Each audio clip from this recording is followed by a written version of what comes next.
आपको समाजवादी पार्टी ने आपको वहां के दलितों पिछड़ों ने सांसद बनाया। आप अपने आप को अयोध्या नरेश भी जो है सदन में घोषित करवाते हैं और एक प्रवक्ता जी हैं, ये लगातार जो है राष्ट्रीय अध्यक्ष जी के बड़े करीबी अपने आप को दिखाते हैं, हम बड़े करीबी हैं, लेकिन इनकी गतिविधियां ऐसी हैं जिससे आज ही वहां का जो पार्टी संगठन का जो सच्चा हिमायती है वो पूरी तरीके से आज ही जा चुका है। और उसके पहले मैं आपको बता दूं, सुल्तानपुर में जब घटना हुई, समाजवादी पार्टी का ही सेक्टर अध्यक्ष था सुनील यादव, उस हत्या में भी यहाँ पार्टी में गोलबंदी कर रहे थे वो तेजनारायण पांडे, यहाँ जो है पत्रकारों को मेहनत करने का काम कर रहे थे, लिफाफा पकड़ाने का काम किया, ये हम जैसे लोग जानते। और जो पार्टी में नेता है वो जो है जाति देखकर साथ खड़े होते हैं। साथियों नमस्कार, एक बार फिर से अयोध्या राजनीतिक गलियारों में चर्चा का विषय बनी हुई है।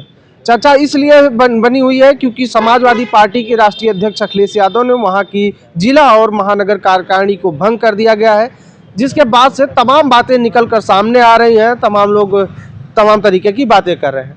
हम बातचीत करेंगे, हमारे साथ हिंदुस्तान सोशलिस्ट रिपब्लिकन एसोसिएशन के राष्ट्रीय अध्यक्ष कुलदीप जनवादी जी हैं।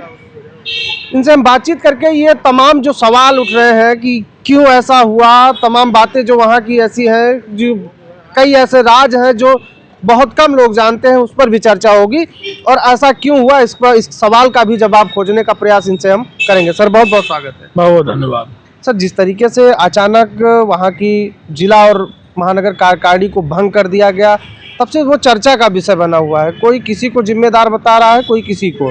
तो ऐसे में आपको क्या लगता है कि ऐसा कदम उठाने की जरूरत समाजवादी पार्टी को क्यों पड़ी? देखिए, फैजाबाद में आप लोग देख रहे होंगे कि लगातार वहाँ पीडीए समाज के ऊपर दमन किया जा रहा है और पूरी तरीके से हताहत करने वाले विशेष जात समुदाय से लोग और प्रशासन भी उनके साथ जो है खड़ा रहता है।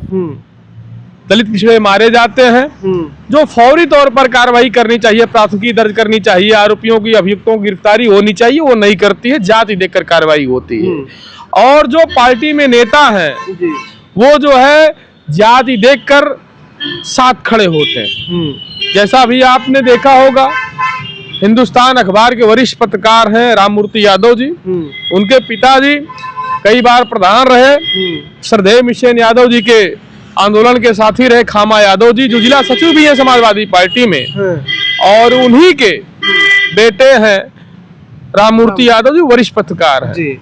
और समाजवादी पार्टी के जिला सचिव ने ही सुपारी दी उनकी और बर्बर तरीके से जानलेवा हमला उनके ऊपर होता है हिंदुस्तान अखबार कार्यालय के सामने।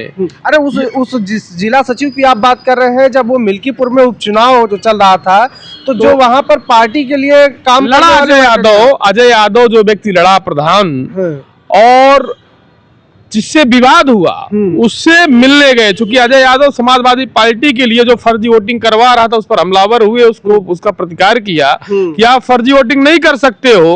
और यही समाजवादी पार्टी का जिला सचिव गौरव पांडे जो है, जो तेजनारायण पांडे का जो शागिर्द है, वो जा करके जो है मदद करता है, मिलने जाते हैं। और दूसरी बात, वही गौरव पांडे है जो राममूर्ति यादव पर हमला करवाता है। तेजनारायण पांडे पूरा दिन घूमते हैं, दूसरे दिन जाते हैं मिलने के लिए राममूर्ति यादव जी से। और उसके पहले मैं आपको बता दूं, सुल्तानपुर में जब घटना हुई, समाजवादी पार्टी का ही सेक्टर अध्यक्ष था सुनील यादव, उस हत्या में भी यहाँ पार्टी में गोलबंदी कर रहे थे वो तेजनारायण पांडे, यहाँ जो है पत्रकारों को मेहनत करने का काम कर रहे थे, लिफाफा पकड़ाने का काम किया, ये हम जैसे लोग जानते हैं। और समाजवादी पार्टी की वहाँ की पूरी कमेटी के ऊपर तेजनारायण पांडे और अवधेश प्रसाद अपने आप को जिला कमेटी से ऊपर समझते हैं, संगठन को दादा बताते हुए। संगठन जिसको कहता है किसी पीड़ित के साथ खड़ा होना चाहिए तो नहीं खड़े होते हैं, किसी की मदद करना चाहिए फौरी तौर पर उसकी मदद नहीं करते हैं, यानी जो सताया जाता है उसके साथ खड़े होकर के संबल भी प्रदान ये नहीं करते हैं। आपको समाजवादी पार्टी ने आपको वहां के दलितों पिछड़ों ने सांसद बनाया, आप अपने आप को अयोध्या नरेश भी जो है सदन में घोषित करवाते हैं और एक प्रवक्ता जी हैं, ये लगातार जो है राष्ट्रीय अध्यक्ष जी के बड़े करीबी अपने आप को दिखाते हैं, हम बड़े करीबी हैं, लेकिन इनकी गतिविधियां ऐसी हैं जिससे आज ही वहां का जो पार्टी संगठन का जो सच्चा हिमायती है वो पूरी तरीके से आज ही जा चुका है। जितनी घटनाएं मैंने बताई, शिव कुमार वर्मा जी के ऊपर किस तरीके से उनका हाथ पैर तोड़ा गया, जानलेवा हमला हुआ, आप देख रहे हैं, पुलिस कार्रवाई नहीं कर रही थी। वहां कुछ अधिवक्ता साथी हैं, वो जा करके लखनऊ से धरना देते हैं, तब वो प्राथमिकी दर्ज करते हैं। अभी तक गिरफ्तारी अब जाकर के हुई, जब इतना प्रेशर हुआ, अधिवक्ता लोग जो है जाकर के धरने पर बैठते हैं थाने पर, तब प्रशासन के हाथ पांव फूलते हैं। यानी दलित पिछड़े अल्पसंख्यक समाज के लोग मारे जाएं, उनकी प्राथमिकी दर्ज ना हो, प्राथमिकी दर्ज होने के बाद उनकी गिरफ्तारी ना हो, और पार्टी जो जिला कमेटी है कम से कम वो कप्तान से मिल सकती है, कप्तान से मिल करके गिरफ्तारी की मांग कर सकती है। फौरी तौर पर ऐसा करना चाहिए। कानून व्यवस्था ध्वस्त है, उसको लेकर के जिला प्रशासन से आप मिल सकते हो, नहीं मिलते हैं तो ऐसी पार्टी का क्या करना। तो इसलिए पार्टी नेतृत्व इन्होंने जो जिला कमेटी को भंग किया, बहुत ही सराहनीय निर्णय है। लेकिन हम जैसे लोगों की ये दरख्वास्त है, जो समाजवादी विचारधारा को मानने वाले लोग हैं, उनकी दरख्वास्त है ऐसी कमेटी चुनी जाए जो जनता की हिमायती हो। वो ये बता करके कि हम सरकार में नहीं हैं, हम क्या कर सकते हैं। तो ऐसे लोग अगर सरकार में ही आने पर आपको नेतागिरी करनी है, आप दबे कुचलों के साथ खड़े हो सकते हैं, तो आपकी नेतागिरी की राजनीति का, आपकी नेतागिरी का कोई मतलब नहीं है। अवधेश प्रसाद जी जिस मिल्कीपुर से विधायक रहे, वो बाबूजी की सरजमी रही, बाबूजी वहां 5 बार विधायक रहे। ये पूरा फैजाबाद, पूरा उत्तर प्रदेश जानता है। तो आप उनकी ही राजनीतिक विरासत से राजनीति करोगे। अभी आप पंचायत चुनाव, त्रिस्तरीय पंचायत चुनाव में आपने देखा होगा, उनके नाती जो है अंकुर सेन जी हैरिंगटनगंज ब्लॉक से प्रमुखी लड़ रहे थे, वहां इन्होंने संतोष सिंह को जो है मदद करने का काम किया, हर असर पर लड़ाने का काम किया। समाजवादी पार्टी में यह बात क्यों नहीं पहुंचती है? तो आज जो दलित पिछड़े मारे जा रहे हैं, अगर मैं उससे भाजपा से ज्यादा ऐसे लोगों को, अवधेश प्रसाद जी जैसे लोगों को, तेजनारायण पांडे जैसे लोगों को दोषी मानता हूं। जब ये लोग मारे जाते हैं, मीडिया बाजे में छिछलेदार भाषा तो ये बोलते हैं, लच्छेदार भाषा बोलते हैं, लेकिन असल में इनका चरित्र जो है पीढ़ी विरोधी है, दलित पिछड़ा विरोधी है, सामंती जुल्मी ताकतों के हिमायती है। ये जब दलितों पिछड़ों पर जुल्म होता है तो अंदर अंदर मुस्कुराते हैं। जब कोई दलित पिछड़ा मारा जाता है, आज ही मुझे सुनने में आया, मेरे पास फोन आया कि एक विश्वकर्मा समाज की 7 को 9 बजे अपना फर्नीचर की दुकान चलाता है, उसकी हत्या कर दी गई हैदरगंज में। तो इस तरह के लगातार हत्याएं आम बात हो गई इस सरकार में। लेकिन इस सरकार में हमारे अवधेश प्रसाद जी राष्ट्रीय महासचिव जैसे पद पर हैं और वर्तमान अयोध्या के सांसद हैं। मैं पूछना चाहता हूं, राष्ट्रीय महासचिव मतलब पूरे भारत का अधिकार क्षेत्र है इनका, लेकिन वही अपनी विधानसभा के बगल में सुल्तानपुर लगता है, इसौली विधानसभा लगती है, सैकड़ों हत्याएं हुई हैं वहां पीड़ित समाज के लोगों की, लेकिन कोई एक उदाहरण आप नहीं दे सकते हो। अवधेश प्रसाद जी इतने दिनों से राजनीति कर रहे हैं, वो बॉर्डर लांघ करके सुल्तानपुर की सीमा में घुसे हों।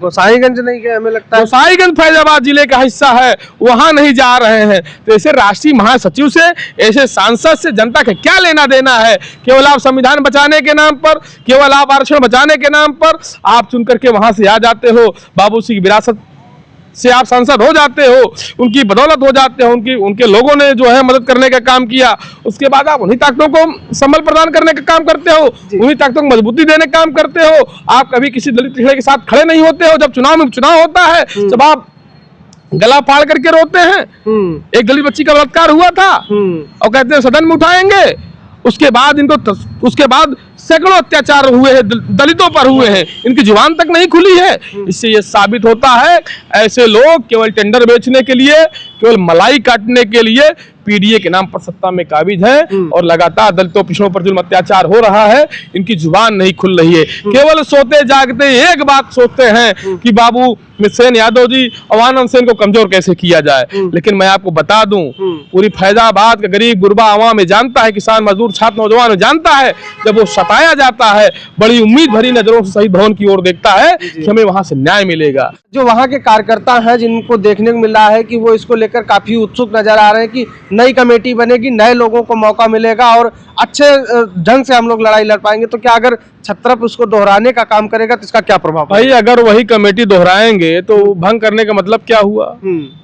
अगर जो रिपोर्ट आई है समाजवादी पार्टी राष्ट्रीय नेतृत्व के पास या प्रदेश कार्यालय में, अगर कहीं न कहीं कमी थी, इसीलिए जो है रिपोर्ट आई है निगेटिव, और उसी कमेटी को आप दोबारा दोहरा देंगे, इससे यह साबित हो जाएगा कि यहाँ जालसाज जो है उनका नेक्सस मजबूत है, और वही कमेटी को रिपीट करा करके वो ये संदेश दे देंगे कि ये देखिए आपने रिपोर्ट भेजा, हमने पुनः अपने सिपा सालारों को, अपने शागिर्दों को पुनः स्थापित करने का काम मतलब कहीं वर्चस्ववादियों का ताकत और बढ़ जाएगी। वर्चस्ववादियों का, सामंती जुल्मी ताकतों का अगर वही कमेटी रिपीट हो गई तो ये मैसेज चला जाएगा कि सामंती जुल्मी ताकतें हावी है समाजवादी पार्टी प्रदेश कार्यालय में, और वो जो चाहती हैं वो करा लेती हैं। दलित भिड़े से चिल्लाते रहे, इनका काम है केवल नारा लगाना और वोट देना। अगर ये पीडीए के हिमायती हैं, वास्तव में दलित भिड़े अक़लियत समाज के हिमायती हैं, जिनको पुनः कमेटी दूसरी बनानी चाहिए और उसमें ऐसे दमनकारी लोगों को उस कमेटी से निकाल फेंकना चाहिए, तभी पार्टी और समाज का भला होगा। जी बहुत बहुत धन्यवाद। देखिए हमारे साथ बातचीत करने के लिए कुलदीप जनवादी जी थे, जिनसे लंबी चर्चा हुई। वहाँ का जो अयोध्या का, फैजाबाद का राजनीतिक इतिहास है उस पर भी चर्चा हुई, और जो कमेटी को लेकर सवाल उठ रहे हैं और चर्चाएं हो रही है वो कहीं ना कहीं गंभीर विषय है, क्योंकि जब से देखा जा रहा है कि वहाँ पर कमेटी भंग हुई है, तमाम जो कार्यकर्ता हैं, बूथ स्तर के कार्यकर्ता हैं, उनमें एक तरीके से कह लीजिए एक उम्मीद जगी है कि अब कहीं ना कहीं हमारी मेहनत सही दिशा और दशा तय कर सकेगी। लेकिन अगर कल की जो खबरें आ रही हैं कि जिस तरीके से वहाँ का छत्र ये दोबारा चाह रहा है कि वो कमेटी दोहराई जाए और अपना वर्चस्व कायम रखा जाए, जो प्रभुत्ववादी लोग हैं, जो वहाँ के मठाधीश लोग हैं, वो चाह रहे हैं कि फिर से वो दोहराई जाए, जिसको लेकर वहाँ के लोगों में अब इसके लेकर सुगबुगाहट भी शुरू हो गई है कि अगर जो विरोध नहीं कर पा रहा था, अगर वो अब फिर से दोहरा दी जाएगी तो कहीं ना कहीं हमारी मेहनत पर फिर से पानी फेर दिया जाएगा। इसको लेकर आप क्या सोचते हैं, अपनी राय कमेंट बॉक्स में जरूर दीजिएगा। मिलते हैं किसी अन्य वीडियो में किसी अन्य मुद्दे के साथ, तब तक बने रहे लोक बंधु लाइव के साथ। नमस्कार।